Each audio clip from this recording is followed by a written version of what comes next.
Is going on in my Houston Texans family? Hope you all are having a blessed Thursday. Earlier today, the Houston Texans had a joint practice with the Detroit Lions. The Texans are also facing the Lions this Saturday to wrap up the preseason. But today was important for both of these teams. This might be the toughest test for both of these squads so far in training camp and in the preseason. So I'm going to take a lot of what we saw today. I'm gonna take that into consideration on how I feel on this team going forward, heading into week 1 against the Los Angeles Rams, and we have to start paying attention to them, right? We're on Matthew Stafford watch. What's going on with him? With that being said, we are going to talk about today's practice. My name is Mr. 713. This is the 713 Houston Sportcast, where I drop daily Houston Texans content. So please make sure you guys are following me on Twitter, Instagram, and TikTok for all the latest Houston Texans news, rumors, and updates. Now, first, let's remember my expectations, what I wanted to not see, because unfortunately we can't see what's going on, but here. We didn't want to hear that the Houston Texans were dominated by the Detroit Lions. And I only bring that up because the Detroit Lions had a joint practice earlier during this season with the Miami Dolphins. And some of the reports coming out of there, dear God, there was one guy who tweeted, "This has to be one of the most lopsided joint practices I ever seen. It was all Detroit."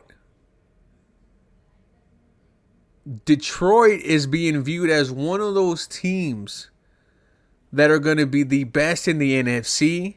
I don't know if people still consider them to be that Super Bowl caliber team. The Detroit Lions did lose Aaron Glenn. They did lose Ben Johnson. Players are getting older. But still, Detroit is viewed as a playoff team, going to be one of the best teams in the NFC. So, I wanted to see the Houston Texans go to war with them. Now, we're going to hear from two guys. One of them, Jonathan Alexander. The other one, Cody Stutes. Both of these gentlemen do a fantastic job covering this Houston Texans team. So without further ado, let's go ahead and go to Jonathan Alexander's Twitter. A few takeaways from today's joint practice. Number 1, Nico Collins and Jalen Noel made plays that stood out for the offense. Number 2, red zone offense had its moments. Number 3, O-line struggled early versus Lions D-line, but found its footing. And number 4, Amon-Ra St. Brown and Jameson Williams were problems. And last, number 5, Texans' run defense was good. To react to the first one, Nico Collins and Jalen Noel making plays, that's a good sign, not only for the rookie, but for Nico Collins. Now, we really haven't been paying attention a lot to Nico Collins because we already know what he is, and that's one of the best in the NFL. So to hear that Jalen Noel stood out today against a very good defense in the Detroit Lions, I think that's a good sign going forward. Red zone offense had its moments. That is a good sign. O-line struggled early versus Lions D, but found its footing. Now, I think this is probably one of the most important takeaways of Mr. Jonathan Alexander's tweets. The Detroit Lions front four is very respectable. Now, I don't know if Aiden Hutchinson was out there. I don't think he was out there, nor should he be.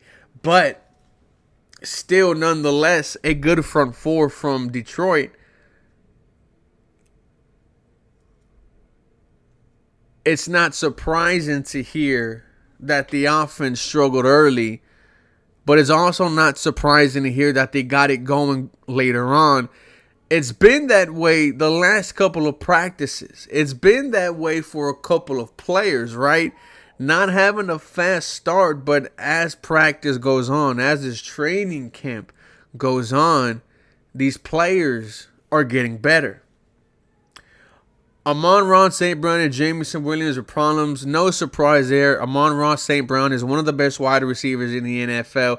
Jameson Williams, one of the best deep threats in the NFL. I wish the Houston Texans selected him instead of Kenyon Green. Jameson Williams was one of my guys that I was in love with at the draft. Unfortunately, he's a Detroit Lion. Kenyon Green, where is he? He's in Philly. Let's go on to Cody Stutes. Shout out to Cody Stutes, Houston football. He does a fantastic job covering the team. The Houston Texans had a good day against the Lions. I would say Detroit was the slight winner on the day. That's okay, slight, I'll take it. The Texans started slow on offense. There were numerous incomplete passes. The pressure was getting in early. The running game didn't find holes. They leveled out and started to move the ball well as practice continued. Defensively, the Texans traded blows with Jared Goff and the Detroit offense. Goff would have a successful play, and the Texans would make a good play. Houston overwhelmed the Detroit offensive line a few times.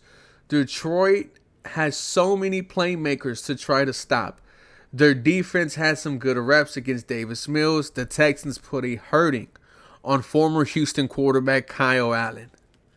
It sounds like it was an even matchup out there today, which to me is a good sign for this still young Houston Texans team as they enter year 3 of the DeMeco Ryans and CJ Stroud era. With the Detroit Lions, right, they're kind of, I don't want to say on their come down, but it does kind of feel like it, right? They lost their defensive coordinator.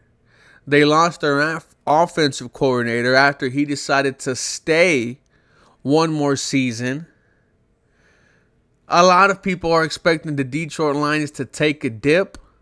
We'll see if Dan Campbell really is the coach that a lot of people in Detroit think he is. So to hear what went on today, and it wasn't lopsided like it was against the Miami Dolphins. Shout out to the Houston Texans. Now, I can't wait for the game on Saturday to wrap up the preseason. But ladies and gentlemen, you guys let me know your thoughts and comments down below for more Houston Texans content. You know what to do. Feel free to follow me for more. Go Houston. Have a very blessed day.